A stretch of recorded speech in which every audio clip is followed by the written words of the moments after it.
La seule chose dont on avait besoin pour lever l'urgence sanitaire, c'était de ne pas renouveler le décret. C'était la seule chose qui importait. Monsieur le Président, la CAQ veut un chèque en blanc. Le Parti libéral ne va pas lui donner. Monsieur le Président, dans le projet de loi qui a été déposé hier, la seule mesure qui touche à la population qu'on pourrait garder, c'est le masque dans les transports en commun. Et une fois qu'il sera enlevé, on ne pourra pas le remettre. Je reviens, Monsieur le Président, parce que c'est important de le dire, là. Ce qui touche la population, on ne pourrait pas, avec le projet de loi, mettre en place un passeport vaccinal. On ne pourrait pas mettre en place un couvre-feu. On ne pourrait pas fermer des établissements.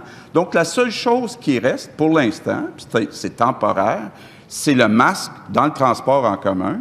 Puis, une fois qu'on l'aura enlevé, le projet de loi dit qu'on ne pourra pas le remettre. Donc, je pense que c'est vraiment exagéré la position de l'opposition. Le ministre de la Santé hier, a lui-même dit en point de presse que des nouvelles mesures pourraient en effet être réimposées.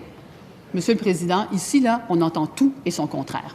Hier, le ministre de la Santé nous a dit qu'il donnait son assurance morale, qu'il n'y aurait plus de contrat de gré à gré, et d'ailleurs qu'il n'y en avait plus depuis un certain temps. Or, aujourd'hui même, on apprend qu'entre le 3 et le 8 mars, il y a eu 3 contrats de gré à gré.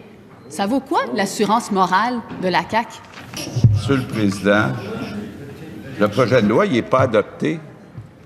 Si l'opposition collabore et qu'elle adopte le projet de loi, mais les seuls contrats qu'on peut signer, oui, c'est pour garder entreposé le matériel là où il est actuellement.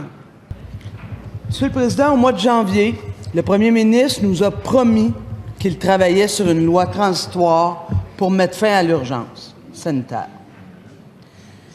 Ça lui a pris 2 mois pour faire ça. Projet de loi 28. Le projet de loi 28, c'est l'état d'urgence, mais sans le mot état d'urgence.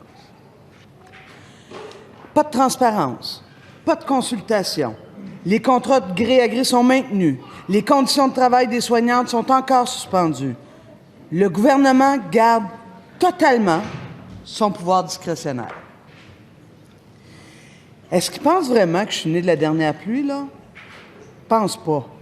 Mais c'est la même affaire, mais ça n'a pas le même nom. La chef de Québec solidaire peut-elle dire c'est la même chose? J'ai de la misère à la suivre. Merci, Monsieur le Président. Je vais l'expliquer bien simplement. Le premier ministre oublie de dire une affaire. C'est que si on adopte son projet de loi, là, ben il peut, puis qu'il dit ce qu'il vient de dire là, j'ai pas besoin de briefing technique, je l'ai compris, mais il peut réunir son conseil des ministres la semaine prochaine et redécréter l'état d'urgence sans nous consulter un instant. Alors ça, à mon sens, il n'a pas voulu modifier cette dimension-là de la loi de la santé publique et donc on se retrouve à la case départ. Bon, on avance, je pense.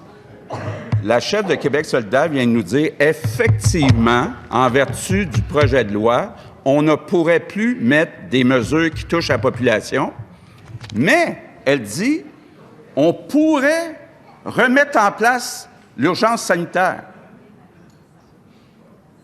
Bien là, on s'engage à ne pas le faire. Deuxièmement, c'est justement pour ça qu'on dépose ce projet de loi-là, pour ne plus utiliser l'urgence sanitaire. C'est même pas la CAQ qui a mis en place cette loi-là, c'est les anciens gouvernements. Donc, Monsieur le Président... En terminant.